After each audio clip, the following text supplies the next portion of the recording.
Holy shit, this season. Now, I'm not sure if I've made this clear, but I've seen all of Korra before, and I've been re-watching the seasons for my reviews. Don't get me wrong, I love the show, and it's close to my heart, but since books 1 and 2 were produced as standalones without future seasons in mind, they have to be reviewed that way, and they don't really hold up. Book 3, on the other hand, holy fucking shit. Anyway, let's get into this marvelous season. Spoilers beware. So this season we've got ZAHERE, my favorite villain of the whole franchise, who is also known for ZAHERE. Before he shaves it, of course. Rip ZAHERE. Gazan, our resident lava bender, Minghua, an armless water bender, and Pali, a newly coined combustion bender. All of them have amazing powers and make for great fight scenes, but don't have much character beyond that. I still love them. Kai, a lovable little rascal who may or may not have the hots for Jinora. What do you mean, a connection? The Earth Queen Hao Ting, who's essentially the Earth Kingdom's answer to Fire Lord Ozai, albeit treated more like a joke. Still, she cray, and she ate Bosco, that fucking bitch. Su Yin, Lin's sister. Half-sister. Hey, Ruby and Yang would like a word with you, Lin, and the leader of Zaofu's metal clan. Opal, Su Yin's daughter and Bolin's new love interest, and my god, I adore her. Su's husband, Batar Sr., and her other kids, Wing, Wei, Huan, and Batar Jr. Remember that last kid, he'll be important next season. And Ai Wei, or should I say, Hai Wei. Lai Wei? But no, seriously, don't trust him. Our story takes place 2 weeks after the end of Book 2. Korra's struggling to rid Republic City of the Spirit Vines, much to everyone's dismay. Luckily, things seem to turn around when this season already knows how to please me. So new airbenders are popping up everywhere, and Korra decides to go looking for them to rebuild the Air Nation. However, not all is great because ZAHERE, who's been in prison for 13 years, just became an airbender. Somehow he's developed the skills to take down an entire platoon of White Lotus guards that escapes to free his comrades and go after Korra. Team Avatar, or as I like to call them, the crew. I'll be forced to collect. Oh, ew, no, did y'all have to ruin it? Head out to find new airbenders in the Earth Kingdom. Tenzin turns into every door-to-door Mormon, but along the way we adopt Kai, a small little piece of shit who Bolin names his younger brother. While this is going on, ZAHERE frees Gazan and Minghua, and we get a blast from the past. How could you let this happen? Oh my god, Zuko, I can't, and he has a dragon, oh my god, bless the season! We arrive in Ba Sing Se, which is still the worst city ever, besides King's Landing, of course. Korra meets with the Earth Queen, then grabs some of her tax money, only to be told There are no airbenders in Ba Sing Se. sounds far too familiar, if you ask me. Meanwhile, Mako and Bolin go after Kai when he runs off, ending up stuck in the lower ring. Luckily, they meet their extended family and have a touching moment with their grandma Yin, and they made me like Mako, oh my god, my heart. ZAHERE and Ko, meanwhile, managed to free Pali, and Really?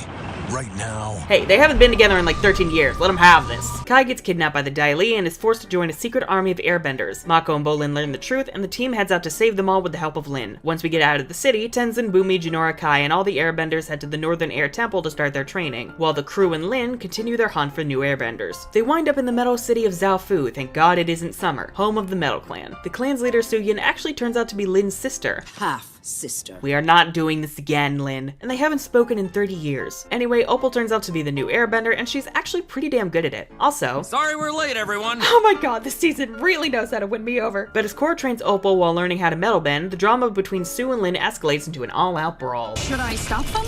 You don't have any siblings. Fighting is all part of the healing process. As someone with a younger brother, I can vouch this is 100% true. Once that's all done, Lin apologizes to Su for holding her grudge for so long, and things are great. Back in Republic City, Kaya, Pema, and the other kids, who I actually don't hate this time around, are gathering new airbenders when I heard this was the place to come if you're a new airbender. Rip ZAHERE. ZAHERE is ZAHERE to find Korra, and once he's revealed by Kaya, escapes. The bad guys, abandoning their plan to assassinate Raiko, unfortunately, nab a car and escape the city, and ZAHERE somehow manages to discover that Korra's in Zaofu. They sneak into the city and nearly kidnap Korra, but are forced to retreat thanks to Su Yin's quick thinking and Bolin's Sokka-inspired skills. Everyone's on the hunt to find out who let the bad guys into the city, and Mako pieces together it must be the resident lie detector, Ai Wei. Ai Wei escapes, and Su's left devastated, giving the crew the tools they need to head out against Lin's wishes and go after ZAHERE. Once at the Misty Palms Inn, Korra follows Ai Wei into the spirit world and winds up encountering ZAHERE. Turns out he's part of a secret society called the Red Lotus, which Unalaq was a part of. So he betrayed you, just like he betrayed me. Yes. Yeah, Unalaq does suck. The Red Lotus values chaos and wants to tear down all forms of government. As ZAHERE goes on, Minghua and Gazan go after the crew. Asami escapes with Korra, only to be captured by the Earth Queen's forces. Mako and Bolin get their asses handed to them and wind up being captured as well. After some road trip stories, You were raised by an older sister. Your mustache grew in when you were 10, and I'm sensing, just sensing, an unspoken attraction between you two. 2 out of 3. It's not bad. Wait, but which one wasn't right? Can I ship it? Bolin and Mako are thrown in prison while the Red Lotus awaits Korra's arrival in Ba Sing Se. However, Korra and Asami fuck some shit up and escape to the Misty Palms Oasis, where they meet up with Tonraq, Zuko, and Lin. Tired of waiting, the Red Lotus... There is no life. There is only darkness. For kids! Ba Sing Se falls into chaos and Mako and Bolin are released by Zahir. Once everyone reunites, we learn that Zahir is heading to the Northern Air Temple. Once he's there, Tenzin, Kaya, and Bumi are severely injured and captured along with the Airbenders, all to be used as hostage to get a hold of Korra. The crew sets up a plan to save the Airbenders, but... It's a trap! Mako, Bolin, and Asami manage to save Tenzin and escape thanks to Kai, with Bolin discovering he can lava bend in the process. But the Northern Air Temple is completely destroyed. Meanwhile, Pali is killed in the fight with Lin and Sue, causing Zahir to fall into despair and enter the void. When there's a smile in your heart, there's no better time to start. I know it's been done to death, but fuck it, it works really well. Zahir escapes with Korra, where the Red Lotus begins their plot. In some caves near the temple, the Red Lotus plan to use mercury to poison Korra, forcing her into the Avatar state and then killing her, thus breaking the cycle of the Avatars and beginning an era of chaos. Unfortunately for them, Korra goes berserk and battles Zahir in a battleground nostalgically similar to where Aang and Ozai dueled. Mako finishes off Minghua, while Ghazan ends his own life, and the Airbenders help Korra take down Zahir. Suyin bends the poison out of Korra's body, managing to save her life. However, Korra is paralyzed from the waist down and has been suffering from constant fatigue. The Airbenders celebrate Korra saving their lives in Republic City, and Jinora is named a master with her new airbending tattoos. The season ends on a bittersweet note with Korra alive but broken physically, emotionally, mentally, and spiritually. How Book 1 should have ended. I've gotten some flack for my commentary on Korra the last 2 seasons, but I defend what I say since Books 1 and 2 were produced without future seasons in mind. Korra this time around is such a positive character, and when her anger gets the better of her, you actually empathize with her. Her journey of restoring the Air Nation is amazing, and you can see just how wise she's become without sacrificing what makes her her. By the season's end, Korra was willing to sacrifice herself to save the Airbenders, and she's left in such a dark place that sets up for a great recovery arc for in Book 4. This is the route Book 1 should have taken. Even without future seasons, Book 1 could have ended with Korra going on to be a great avatar on the airbending. The writers seem to finally be aware of problems fans have had with the show, namely the love triangle. There's no romance drama this time around. I mean, we've got Loki Korrasami, which we'll touch more on in Book 4 review. And the romance that is here, Bopal, is so precious, oh my god! Opal calls Bolin out for acting weird, and they become a couple without any sort of drama whatsoever. It's so innocent, and these two complement each other so well, and oh my god, I love them. I love the Red Lotus's villains. Their powers are amazing, but what I love most is how they aren't necessarily evil for the sake of being evil. They genuinely believe that the world would be better off without an avatar or world leaders. I'd love to see why and get brief backstories on each of them, but with what we've got, I seriously enjoyed them all. What I love most about these guys is how their friendship isn't hidden. They bicker and banter like you'd expect any group of heroes to. And after Pali's death,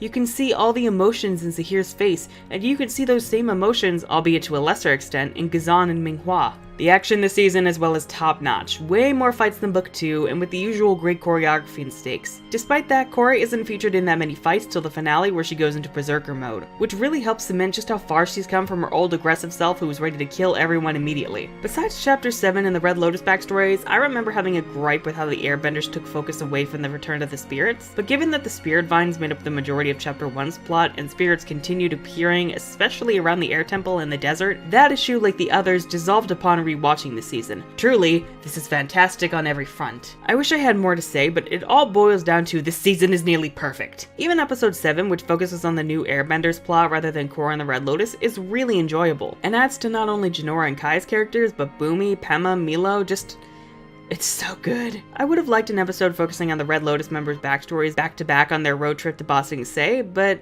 what's here is fine. The only real problem with the season was the marketing. You see, episodes 3 through 6 were leaked online in Spanish, and this prompted Nickelodeon to rush the season out. They threw up a haphazard trailer spoiling many elements such as the villains, along with the fact there would be returning airbenders, and then just a couple weeks later they started airing Book 3 before most people even knew it was a thing. Never mind all the people who were too burned out from Books 1 and 2 to give 3 an honest shot. But not only did this season have to deal with a large number of fans leaving the show and the season being pushed out before anyone knew it existed, but it also had to deal with the fact fact, it was being aired on Friday nights during the summer, which is essentially a death sentence for an animated show. As such, the ratings sucked, and eventually Nick pulled the show from television and distributed the episodes solely through their website, and their player sucks. With that, Korra was unceremoniously killed off, and Book 4 was rushed out just a month after Book 3 ended. The biggest reason Nick probably did this was because of just how mature Legend of Korra was in tone. Say what you want about the writing, but its fan base was significantly older than many other shows on the network, meaning Nickelodeon wanted it gone as soon as possible. Kinda similar to how Cartoon Network killed Young Justice off because it was too smart to sell toys, unlike Teen Titans Go. Well, guess what? Out of touch stereotyping executives,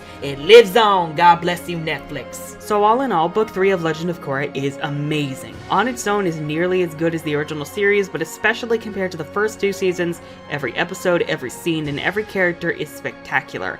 God bless this season. And screw Fuckalodian for killing it in its crib. And now it's time for a traditional funny moment section, because it's time to celebrate what a fucking improvement the season is.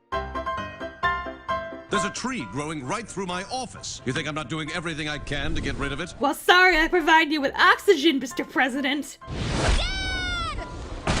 Who'd you kill? Where's the body? Why didn't anyone tell us we have a secret prison we could have been throwing people in? Probably because you'd throw everyone into it. No wonder Tenzin ended things with you years ago. Oh, shit. You can't control the Avatar's every move. I can try. Me when I'm trying to keep my brother from killing someone. I forgot to bring treats, but good girl. You don't love me then. But he was right. My drinks are terrible. That's so sad. We're your biggest fans. Could you make it out to Lily and Macau? I kind of want people to be this obsessed with my books, but at the same time... Actually, no, fuck it. It's worth it. Korra, as the Avatar, you need to standardize these pie show rules. Book 5. Pie Show Standardization. If you think holding us hostage will give you some leverage to use against the Avatar, you're gonna be very disappointed. Damn right. They so useless they ain't worth nothing. Good.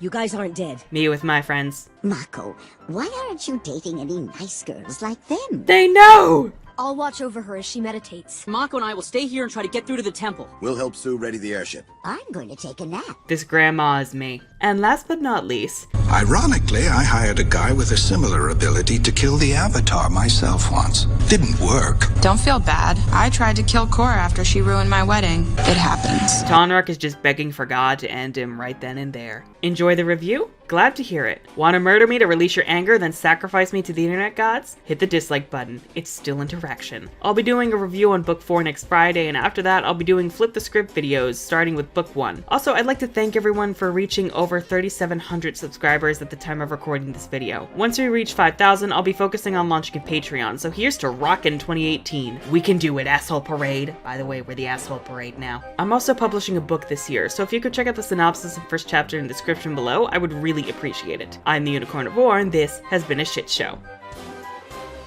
But for real though, I really feel bad for whoever stumbled in upon Iway's riding corpse in that inn. Jesus.